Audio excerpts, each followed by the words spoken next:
The NBA has a huge problem right now, and it has for years. Their best players, their stars, the guys that fans are coming from all over the world to watch every single night, are simply not playing enough games. And like I said, this has been a thing for a while. We have load management, we have rest days, we have guys that are rehabbing injuries that they had months ago, and it is a massive, massive problem for the league. But more importantly, I feel like there's a lack of understanding in terms of what the actual problem is here and what the solutions could be to solving this load management issue. So that's what we're gonna be talking about today. Here's the problem and here's the solution. Problem number one, and this is to me an inarguable point. If you wanna try and make a case against some of the other stuff I'm going to say in this video, that's fine. But this first thing, I don't think there's an argument.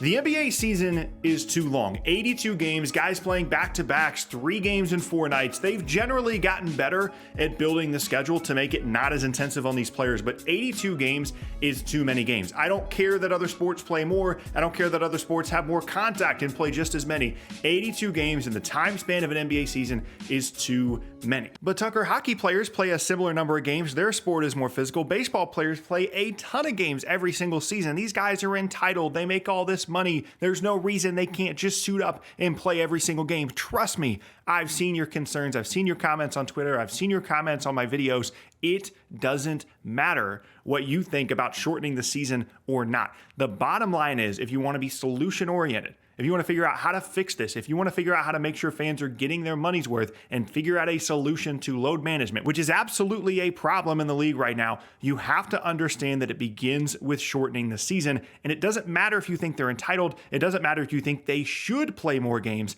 They're simply not going to. Because players are going to rest. They are not going to, for the large part, play all 82 of these games for a very simple reason, a reason that a lot of these issues and lack of solutions come down to, and that is money. Like, players, if you really force them to, are capable, barring a major injury, because they're fantastic athletes, they're capable of playing all 82 of these games. That's not the argument that's being made here. They are physically capable of doing it, but it decreases the longevity of their careers. There's a reason, alongside medical advances and getting better at making sure players are healthy, there's a reason that guys are playing into their late 30s way more often now than they ever have before in NBA history. And if you're able to do that, if you're a player that can extend your career by 1 or 2 or 3 extra contracts, especially if you're one of these star players that are signing $30 million contracts on an annual basis like Chris Paul into your late 30s, you're going to do that. You're not going to care if you have to miss 20 games a year for the last 7 years of your career. Money drives a lot of this stuff, and there's no way you're going to convince a big-time NBA player that it's not worth it for them to miss 15 to 20 games every year for the longevity of their career. The season is too long. There's not an argument against it from a real tangible standpoint. And I'm sure at this point, a lot of you are saying, yes, of course, the season's too long. This is the solution to this issue. The season just has to be shorter. Wrong. That leads us to our second point. Just shortening the NBA season does not solve load management. Even if the NBA season was 72 games or even 60 games, stars are going to rest. They are going to take rest days. If the system that is currently in place in terms of resting guys versus injuries, if that's still in place and you just take the games away, they're not going to play all 60. You can't just shorten the season and expect to, especially stars, see them play every single game. And that's the biggest issue of all this, by the way, is you have fans that are coming from all over the world. You have fans that might come to one basketball game, one NBA game in their entire life, or one family that might come to one NBA game in their entire life, and they pick this game because they want to see LeBron in Cleveland, or they want to see Luka in Madison Square Garden, whatever the case may be. Guys that are only in one city one time a year, and they're just resting on those days. Or these national TV games that everybody wants to see, and stars are just resting, and it's hurting the product as a whole.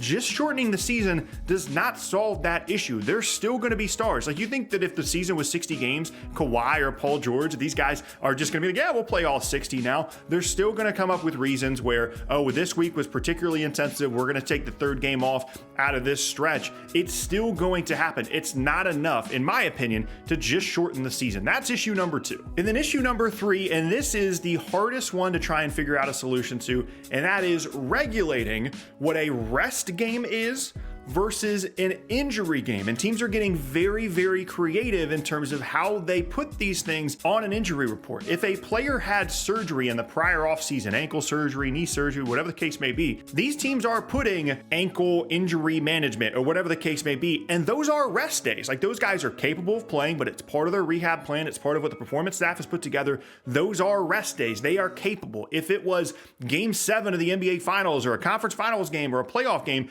they would be playing. Those are rest days. Those are not, this guy's not physically capable of playing or he's going to put himself at risk of further injury. That's not what those are, but they're put in this bucket with all the injury stuff.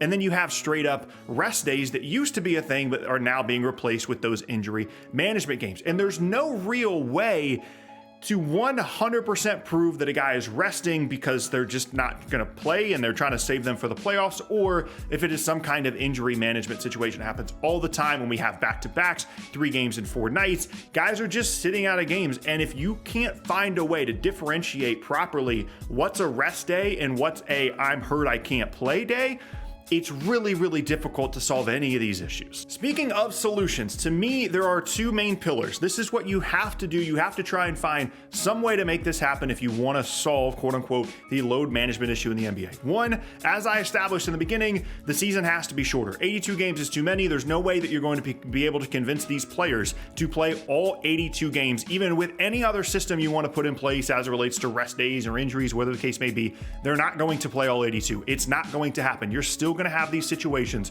where a guy comes from 2,000 miles away, another country, or spends a ton of money to go see someone at Madison Square Garden or in Miami, whatever the case may be, and those guys are just not going to play. They're still going to take rest days. The season has to be shorter.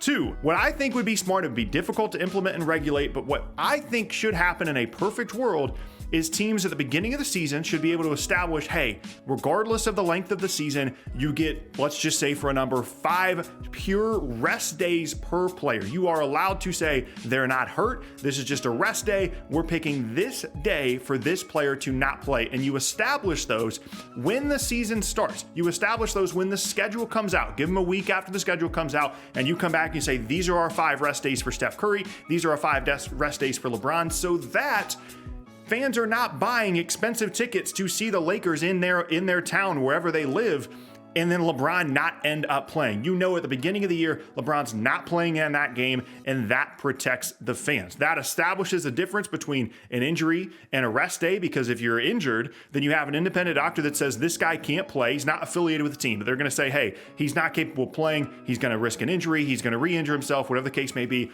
or it's one of our 5 rest days. Those are the 2 reasons, other than suspension and personal matters, that you can officially miss an NBA game. There's no other reason you can miss the game. Now, all that sounds great, right? You shorten the season, you have established rest days, you make sure that you regulate everything properly. Here's the problem. I mentioned at the beginning, I mentioned in almost every single section of this video.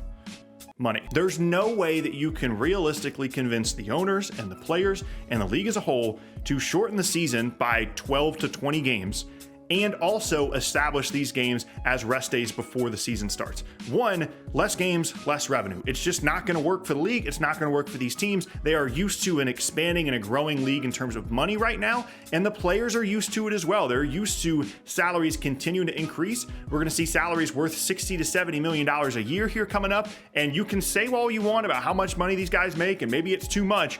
It's one thing to say that, it's another to convince them that they don't need to be playing as many games and thus not be making as much money. Tell that to the owners, tell that to the players. It's not going to go well. The other part of this is, if you establish those rest days, as I mentioned in the beginning, teams are going to lose out on a ton of money there as well, because if you're Cleveland and you have the Lakers game, the one Lakers game you get a year, you're not going to make any money on that game if they establish that as one of LeBron's rest days at the beginning of the season. Same thing with Luka going to New York. Like, you're not going to make as much money because the ticket prices are going to be lower, because everybody's going to know at the very beginning of the season in September and October that Luka's not going to play in that game. They're going to miss out on money there as well. And that is by far, to me, the biggest obstacle of all of this. This is a league that is used to growing. They're used to continuing to improve financially, especially coming off of the suspended season. They want to make as much money as possible. It's why they're looking into league expansion. It's why the league's teams like Phoenix are being valued at $4 billion plus. And if you can't figure out a way to offset that in terms of some kind of midseason tournament or other kinds of incentives, players are going to continue to rest. they're going to continue to miss games, and fans are going to continue to spend too much money and travel too far to go see guys that are sitting there on the bench in street clothes. Now, I've put a lot of thought into this, trying to figure out possible solutions, and this is kind of where I've landed. Like, it's not an easy thing to solve. I'm interested to see down in the comment section below what you guys have to say about what you think possible solutions would be to this load management issue, because as of right now, it's really difficult for me to find a way that can be properly regulated and make sense monetarily for the league.